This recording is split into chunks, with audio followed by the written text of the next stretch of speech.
else that joins. The session will be recorded this morning. So first off, a very good morning and thank you all for joining our webinar today on programmatic media. It's really great to have so many of you join us this morning, and we're really excited to be running today's session. To introduce myself, I'm Craig Barnett and I head up new client strategy for Simply Talent in Europe. For anyone less familiar with Simply Talent and who we are a global leader in transforming employer brands to deliver world-class experiences for candidates, employees and recruiters. And whilst our focus today is on programmatic media, what we do covers everything from helping organisations to develop their EVP and brand propositions through to recruitment marketing, brand and attraction campaigns, social and content, and of course, enhancing the candidate experience through our recruitment technology. So products like our CRM and our website platform.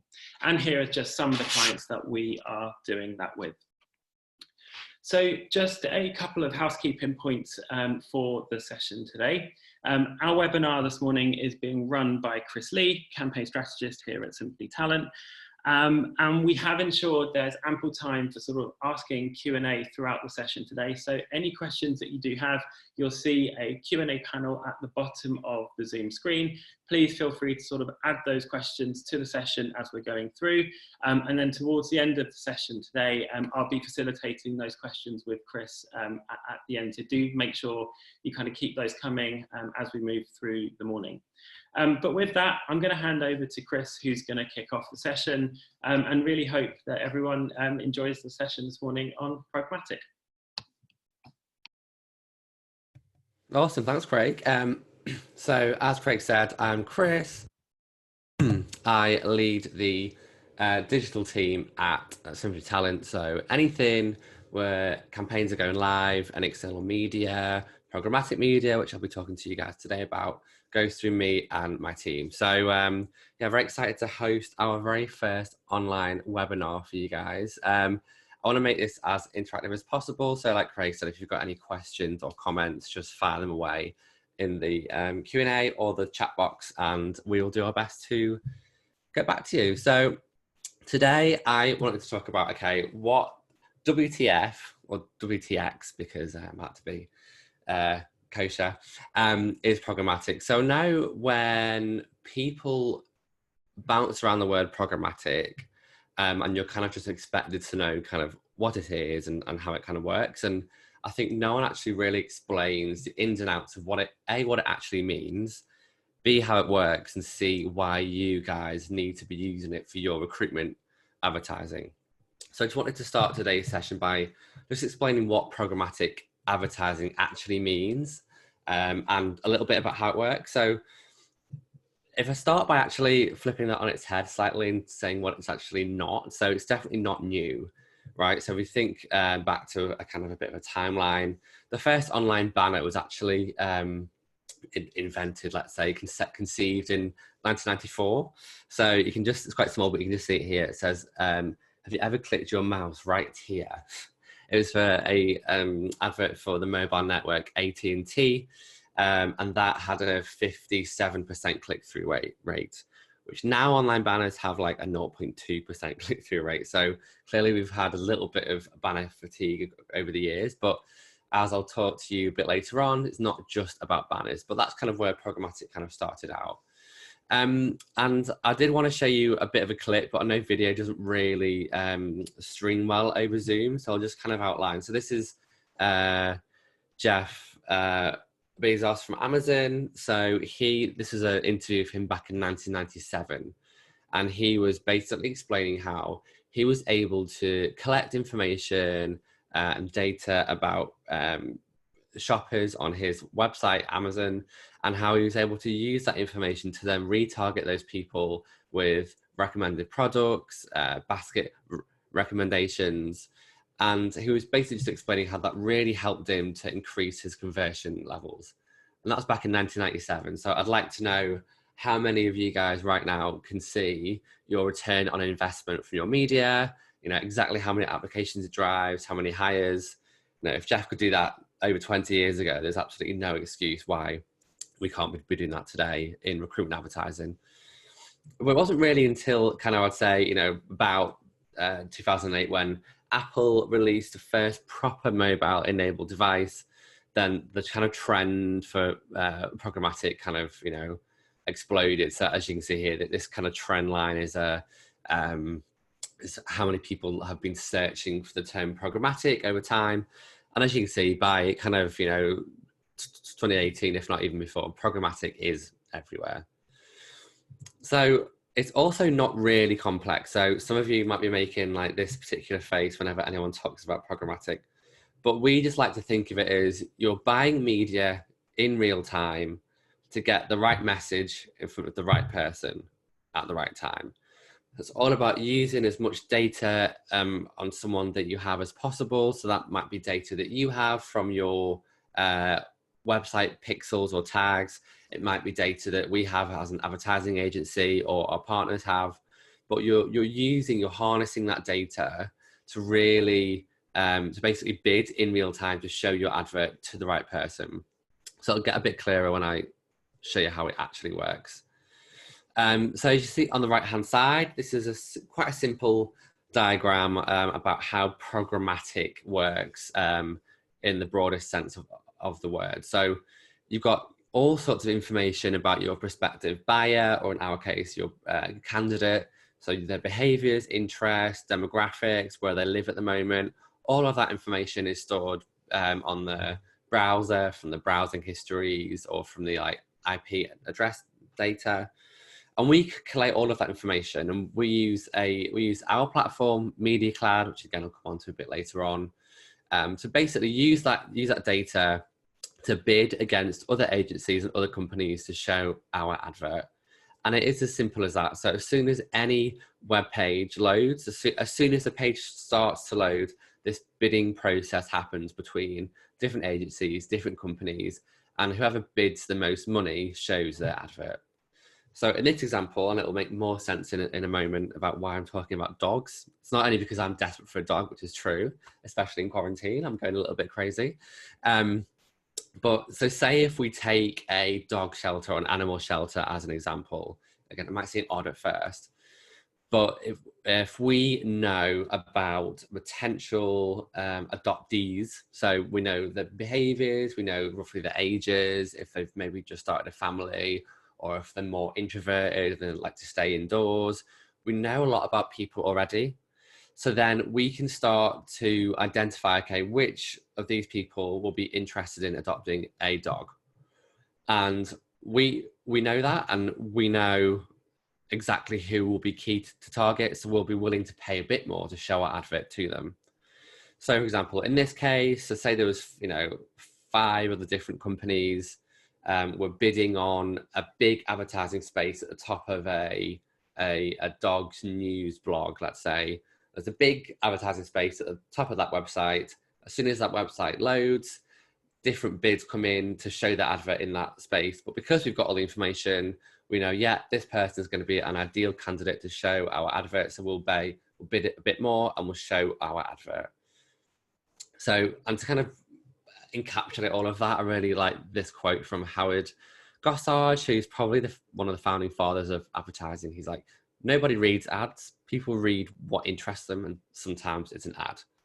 It's all about making it personal, using that information that you have about someone to show your advert to the right people at the right time. Let's bring that to life even more. So this is a animal adoption shelter called the Amanda Foundation, and this campaign was actually done by Saatchi and Saatchi.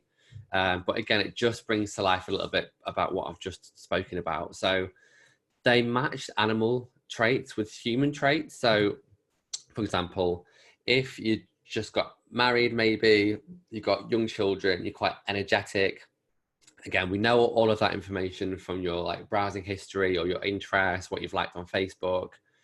And then the Saatchi and Saatchi matched those human traits to animal traits. So if you were, younger, outgoing, active, you'd be kind of matched with a quite an energetic dog, maybe, who might need 2 or 3 walks a day.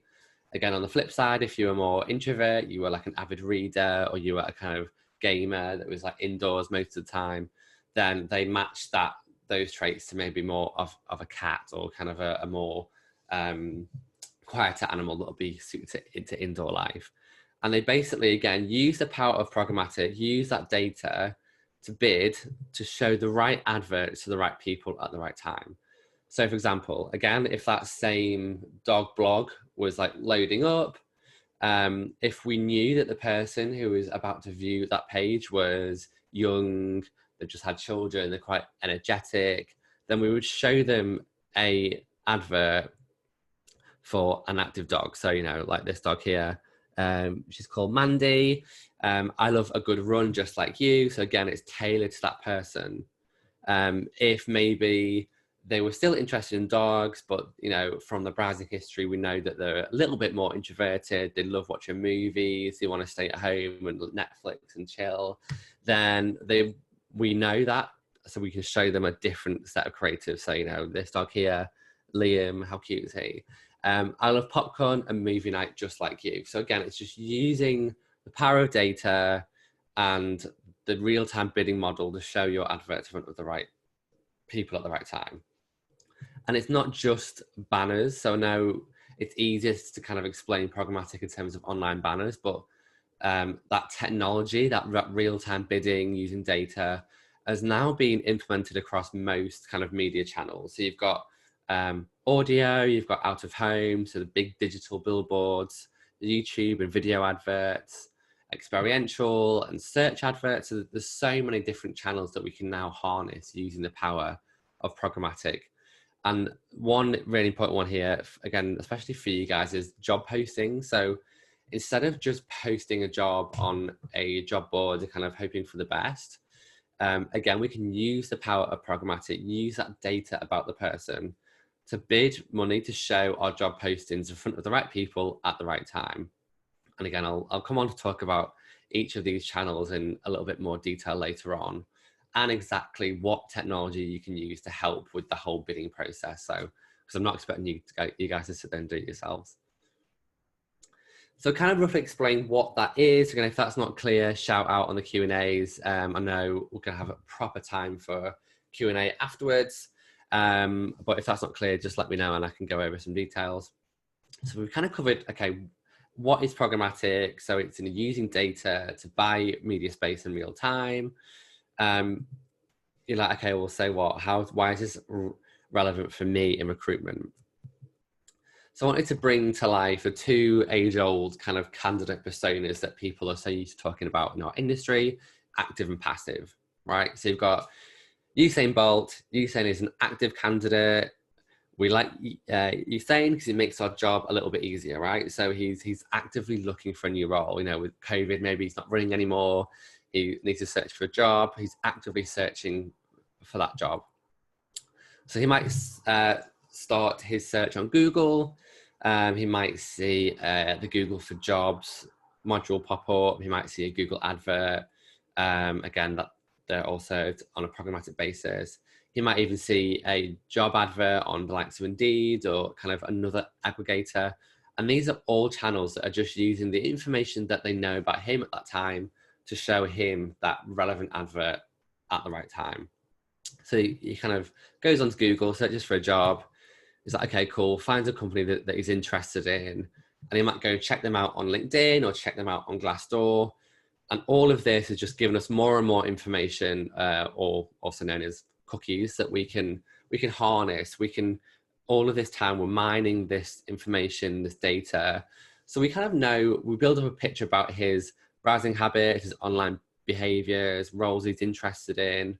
And this is where the kind of magic happens. So we can then retarget Usain using multiple channels. So we know that he's interested, say, in a certain type of role. So let's say he's interested in sports management, or maybe he wants to retrain to be a physio. We know that he's interested in those types of roles because of his search history. Maybe he's applied for those types of roles in the past. Maybe he follows similar accounts on Twitter, etc. And we can start to harness that information to then bid more to show our advert to him. So we know that he's going to be super interested in our physio roles. So if we have a campaign that's due to advertise those sorts of roles, we know that when we're doing that real-time bidding against our competitors, we know that we want to bid it higher because he's going to be the super key candidate that we're looking for. And we can retarget in a number of different ways. So whether that could be a Facebook advert, it could be another online banner, it could be another Google ad, it could even be an audio advert. However it is, we can use Programmatic to get our next message in front of him at the right time. And that'll drive him to the careers website. This is an example site that we did for Sky. It's quite a super nice site. If you've not seen it yet, check it out. He might go on, search for a role. He might save jobs to his jobs cart and come back later and then complete it. But the premise is we can use that data and keep on retargeting, remarketing until he converts. So that's you saying it's a bit of an easier sell. Is an active candidate, he's really interested. We don't really need to try too hard to reach him. He's kind of, it's the whole push-pull methodology. We don't really need to kind of pull him in. He's already searching for that role. But if you think about a passive candidate instead, this is Karen. She's a passive candidate. She likes things to come to her. She's a bit like me. She likes to drink. She's a bit more relaxed. We still like Karen, don't get me wrong. I love Karen, but we need to work a little bit harder for our messages to reach her. And this is what her journey might look like. So she might be sitting back, she's sipping on a vodka martini, and she hears an advert that we've created on Spotify.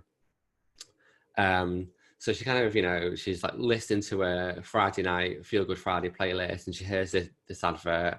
It kind of piques her interest, but doesn't really think much more of it. She finishes the bottle of vodka, probably passes out, and goes to bed. The next day or the next few days, she is browsing online and she sees a banner from the same company. And just by the way, this is a real life example of one of our clients, so Fiat Chrysler Automobiles. So she might see an online banner. So she puts the two and two together. She's like, okay, I heard that audio advert. Now I've seen a banner. I'm quite intrigued. I'll click on the banner. She goes to the Fiat's website. She has a click around, and obviously Karen's going to be really interested in engineering roles. Who knew? She's a secret engineer.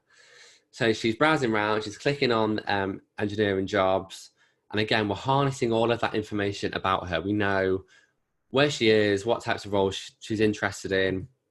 So when she navigates away from the page, we can retarget her with specific content using channels that she uses. So this is Facebook. So we use the power of AI and Programmatic to reserve her much more relevant information. So from now on, we're only going to serve her adverts to do with engineering roles. So it could be engineering blog stories, it could be engineering job adverts, could be just nice kind of story-led content like this, which is more likely then to click on that again and revisit the website and apply. So again, that just kind of shows how we can use how two different personas are impacted by the use of programmatic media. So all of these different channels that you've seen so far, Spotify, online banners, Facebook, Google, all of that is programmatic. It's bidding in real time to show your advert to someone. And it's not just banners, like I said. So this is, picture of Homer, that was horrific. I'm not going to do that ever again. But digital out of home. So you might have seen these in bus stops, train stations. The industry is moving away from the traditional kind of print media and more onto digital billboards. And as you can see here, I've just got some really nice ones that were made by the NHS just to say thank you to the workers in this current kind of crisis. So they've literally taken over loads of massive digital billboards. And that's the beauty of using programmatic on digital out of home, because it can be updated instantly. It can be, again, bought on a programmatic basis. So if you wanted, if you were an ice cream company, for example, and the weather was really hot, you know that information. You've got that data from weather information, etc. And all that is you can bid more to show your advert on the screen when it's hot. So when it's sunny, people are going to see your advert and buy an ice cream. It's the same kind of premise of programmatic, but just on a different platform. And this is a nice example from Virgin. So they were obviously advertising Virgin trains in this example. They used, again, data. They only showed this advert when traffic was really bad, and they compared the journey time to Manchester by car and by train. So when traffic was really bad, again, they had that data, or rather the out-of-home company did, from like traffic cameras and stuff. And Virgin knew they could bid more in that scenario, because they knew at that point the message would be super relevant and super personal to everyone that saw it. So again, just bringing that to life. Through out of home, let's say if you're in the car, you've got your kind of radio on, you can do programmatic audio. So we can do change the creative messaging now in the advert, which is super cool, depending on the individual. So we can reference any kind of data point. So, day and time, location, weather, what playlist the person had on. And we can change the creative, again, in real time. It's all done on a programmatic basis, depending on what data sets you have access to, or we have access to as an agency. You could even drill down as far as the person's name, but that's a little bit creepy. But the art of the possible is there. Again, it's just using that data, using what you have to hand to make your message super personal. And just a little quote here. So like we've seen recently a 15% rise in radio and digital audio streaming during COVID-19. So, no kind of real surprises there. People have more time to listen to online and radio and audio. So that's seen a bit of an increase recently. Same set for video. So again, this was a super cool campaign. Basically, again, using that dynamic creative and data to change the creative based upon the current situation. So in this example, depending on what video the person was about to watch, this company was able to change the headlines on all of the videos to be super relevant. So if they were watching a Marvel trailer, we could have a headline of, not a superhero in the kitchen, we've got a soup for that. Or if they were watching a tutorial on, this is Pokemon Go, this is like a Pokemon game, still haven't caught them all, we've got a soup for that. And that is something that programmatic also unlocks, that power of dynamic creative. We can now even take programmatic a step further and actually dynamically change the headlines and data that we have in our adverts, because we have that information. And again, just some stats. So TV on demand has increased by 16% during COVID-19. Again, no surprises there. People have more time to binge watch TV shows. An 85% increase in Netflix and Amazon video, which is insane. So Netflix and Amazon have quite strict advertising guidelines. Obviously, if you pay for Netflix and Prime Video, you don't see any adverts. But advertising is coming soon to those platforms. But TV on demand, there's always a potential that we can use something like AdView, which is a Sky product, to get your even job ads on TV for super cheap, and it'll only serve to the right people at the right time. So you can talk to me about that afterwards if you're interested in advertising on TV, because it is possible with any budget. Okay, so we kind of spoke, okay, what is programmatic? I've hopefully shown you why it's relevant for you guys. And you're like, okay, that all sounds great, but isn't it super expensive? The answer is no. So take that in. If you compare programmatic to your average classic job postings, so job postings on traditional job boards could range anywhere between £100 to £1,000 per posting, depending on how kind of niche the job board is. But I'm just going to say like an average of £1,000 per posting, and it might be a premium posting with branding, whatever. It's valid for 30 days. You've got no guarantee of performance, because you just say, okay, here's my money in advance. I've got a 30-day job slot. Fingers crossed. Let's hope for the best. If you kind of, for example, use a £5,000 budget, right? It's not massive. but you can do loads of other cool things with it. So with £5,000, you could either buy, roughly 5 job postings, maybe a few more, and kind of just keep everything crossed and hope for the best, right? Or using the power of programmatic, that roughly translates into about 5,000 clicks on your job posting. So whether that's on Indeed, ZipRecruiter, Nuvo, or other kind of job aggregators that we use. Or if you wanted to do a banner campaign with £5,000, that's probably like 1.2 million impressions. So if you want to think about brand awareness, there's no better way than to use programmatic. Or it's about 5,000 video clicks. You've probably got enough to do some dynamic audio adverts, which I was just speaking to you about before. You might be able to do about 2 weeks share of voice out of home, or like a beauty of programmatic, or a mix of all of the above. One key thing about programmatic is you only ever pay when someone sees or clicks on your advert. So most of the time we operate on what we call a CPC basis, that's cost per click. So you're only, in job postings, for example, you're only ever going to pay using programmatic when someone clicks on your job advert. And that could range anywhere between 20p and £1 per click on your job advert, but at least it's guaranteed. If no one clicks on your job advert, you're not going to pay. Same with your banner campaign. Banners work a bit differently, the fact that you pay per impression. So every time someone sees your banner, you'd pay. The average is about £4 per 1,000 kind of views of your banner. Again, if no one sees your banner, then you won't pay a penny. So it's about also mitigating that risk that you've got compared to using more traditional job boards where your performance isn't guaranteed at all. So hopefully by now you kind of understand a little bit about programmatic, what it is, why it's important for you, and a bit about the kind of cost of it. Is it expensive? The answer is no. There's no real minimum spend for kind of programmatic, and you're only going to ever spend when someone sees or clicks on your advert.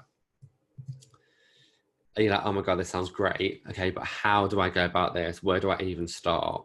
Don't worry, we've got you back. So you can use programmatic platforms, right? Ours, and the best one out there is Media Cloud. There are others as well.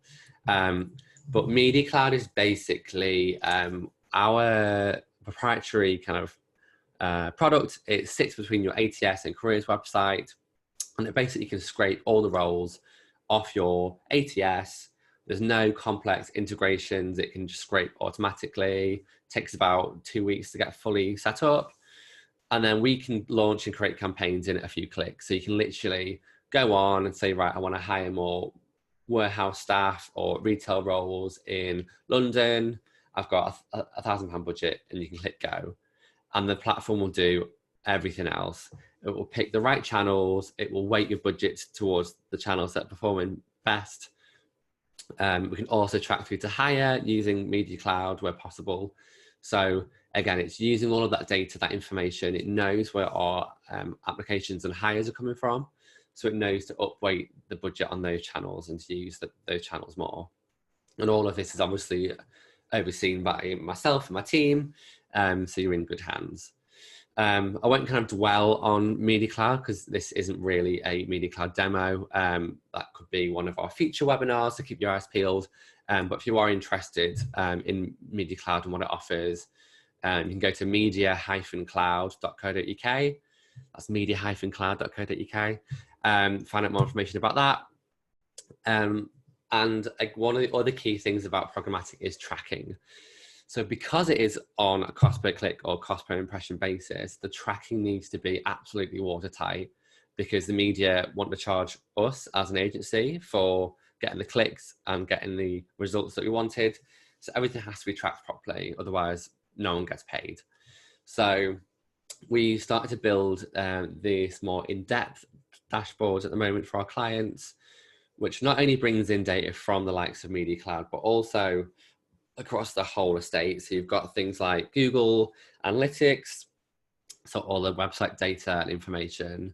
You've got search engine analytics, all your media analytics, earned and owned media even, so that's all your organic and owned channels that you as a business can own and update, even like social media. So again, we're just starting to really build a more robust approach to analytics and how we track what we do for our clients. And this is something that we can help you with as well.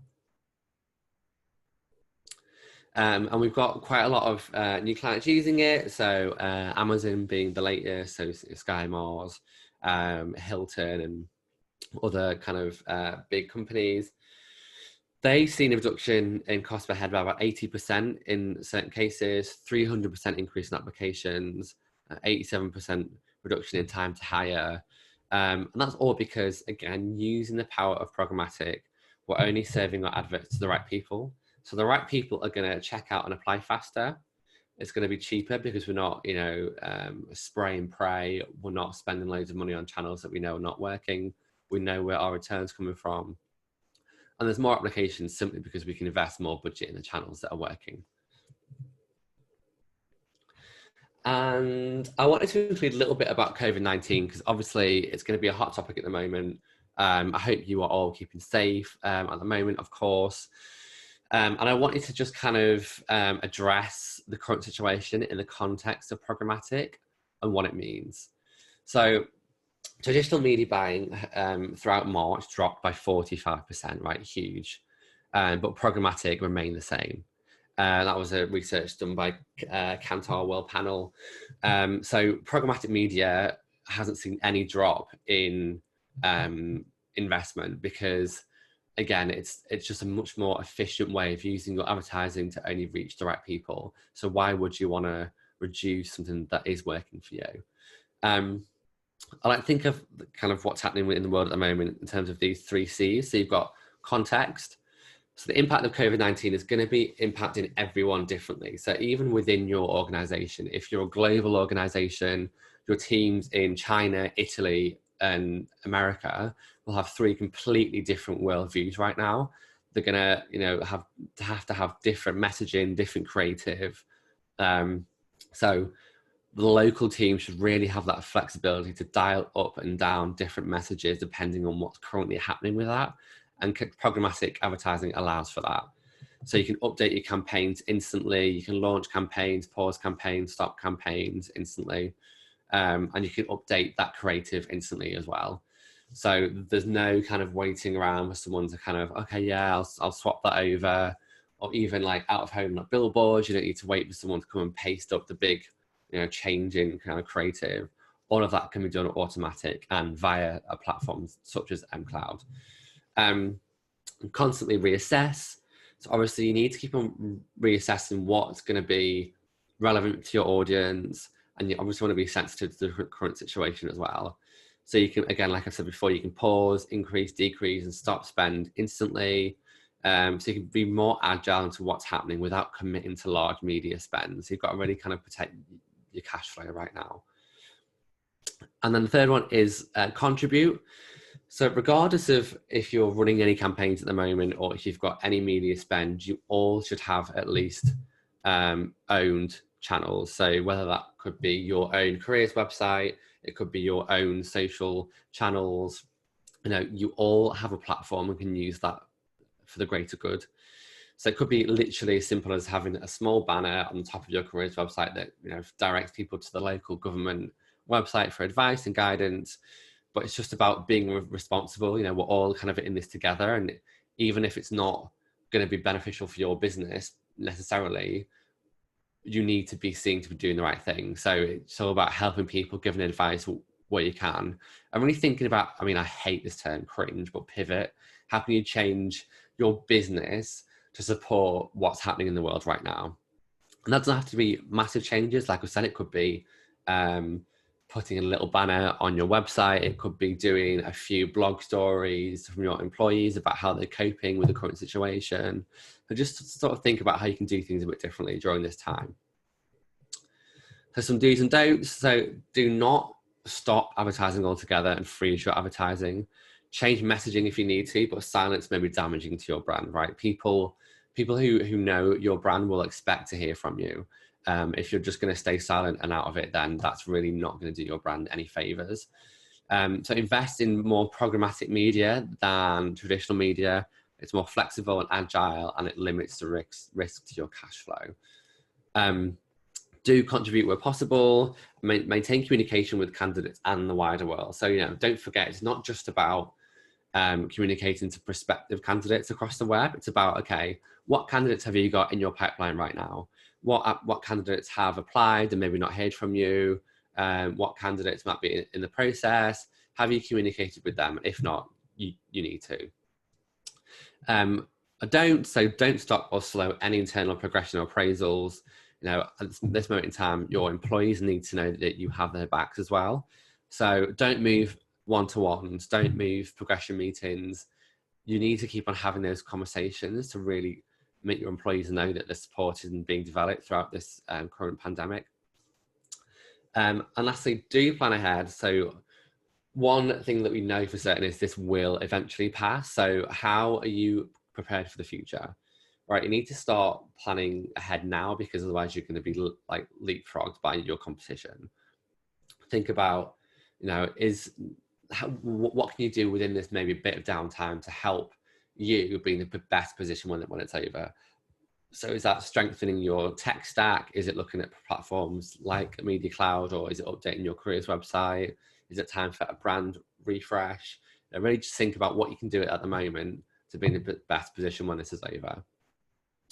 And don't just continue business as usual. There's no such thing as business as usual right now.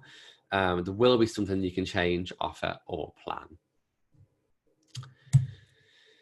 So takeaways of the talk. So think of Programmatic as a friend, right? Get to know it. It'll have your back.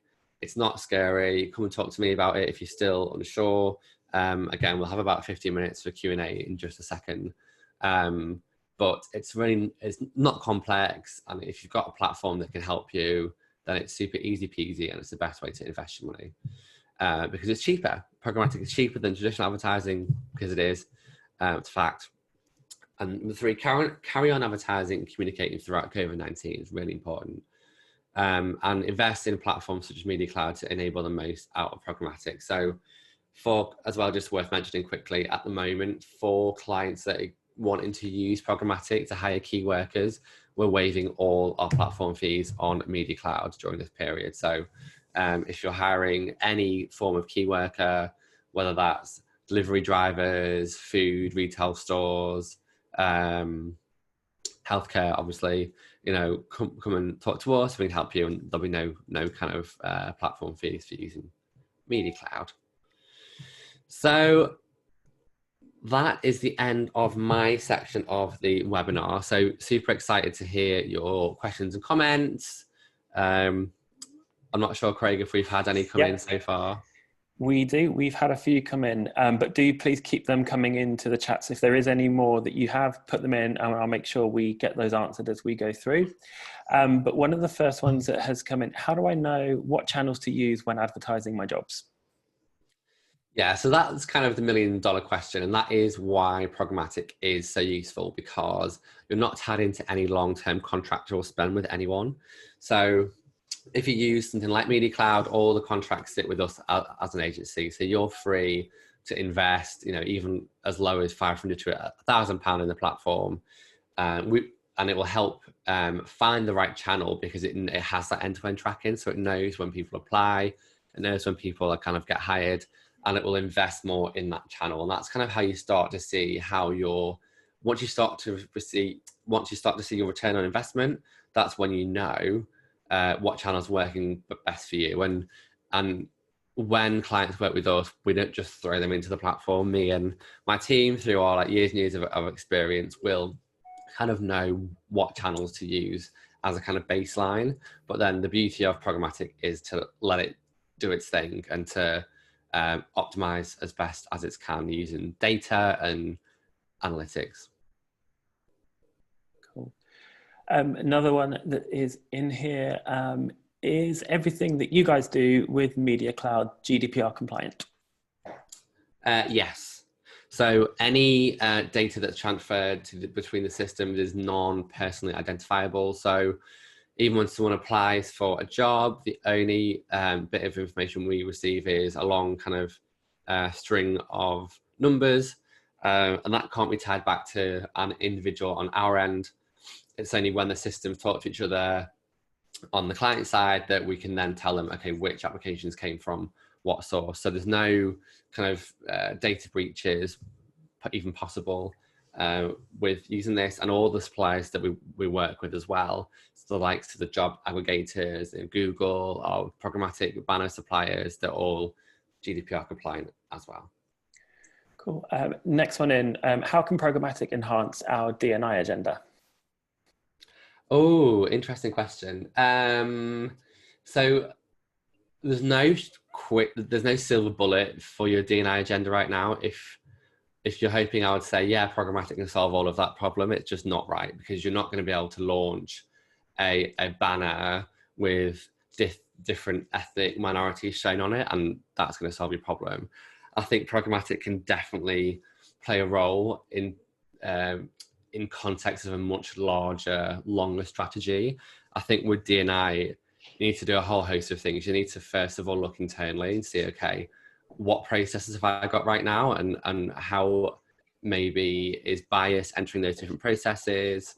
And there's probably a whole host of things that you can do internally, but from an external perspective, absolutely we can leverage a kind of good news stories or content from your current more diverse employees, and use the power of Programmatic and the data to get those stories out to the relevant people. So yeah, it definitely has a place, but I think it needs to definitely be thought of as part of a wider strategy. Perfect. And then what would you say the difference is between Media Cloud and the programmatic platform that we've spoken about today versus other platforms out there? So the biggest USP for Media Cloud is the different channels that you can use. So as most other programmatic job posting tools, it cover just job posting. So, job posting to Just Indeed, for example, or to other kind of job boards. With Media Cloud, we can cover Google, social, programmatic banners, and job posting all within that one platform. So it just makes it super easier. It's all in one place, and it's all kind of tracked through to hire. Perfect. Were there any other sort of final questions at all from anyone on the webinar before we close out today? We've still got a couple of minutes if there were any sort of final questions that anyone wants to pop into the Q&A box at all. Don't be shy, come on.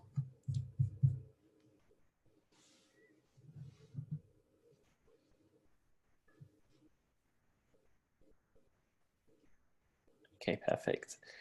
Well, I think at the moment, oh no, we have just had another one pop in. If I wanted to use, how quickly could I get set up? So I think I touched on it before. It's quite simple. So we can have you set up and running, I would say, within 3 to 4 weeks on the platform. And that'll be actually running adverts live through to your ATS. Yeah. And maybe do we want to just quickly touch on what that process would look like for anyone that does want to know? Yeah, sure. So again, so there's no real complex integrations needed with your ATS. So we can scrape the jobs off your ATS without any intervention from you. We will need to place what we call a tag or a pixel, just like a line of code, on your ATS and on your careers website. And as soon as you've done that, we're pretty much good to go. So the kind of scraping process takes about a week our end to set up, but most of it depends on how fast you guys as clients can insert these tags. It's super, super easy. It'll take someone 5 minutes, but they just need to have access to the ATS on the careers website to do that, and then we're good to go. Okay, perfect. Is there a minimum contract period, and does this apply if using COVID for key worker hires? So at the moment, so for anyone that is using it to hire key workers, we're waiving all platform fees until September at least, and then we're going to review that and see what the current climate is like. If there's still a need for key workers, we won't start charging you for the platform. I mean, there's no minimum term anyway, so if you wanted to just jump on the platform, use it for a few weeks, and then come off it, that's absolutely fine as well. So there's no real minimum spends. We just ask at least, you probably want to be hiring at least 10 heads through it, Otherwise, it's not really worth either of our time to set you up on the platform. But there's no minimum term, no minimum spend. So it's a no-brainer, really. Okay, perfect.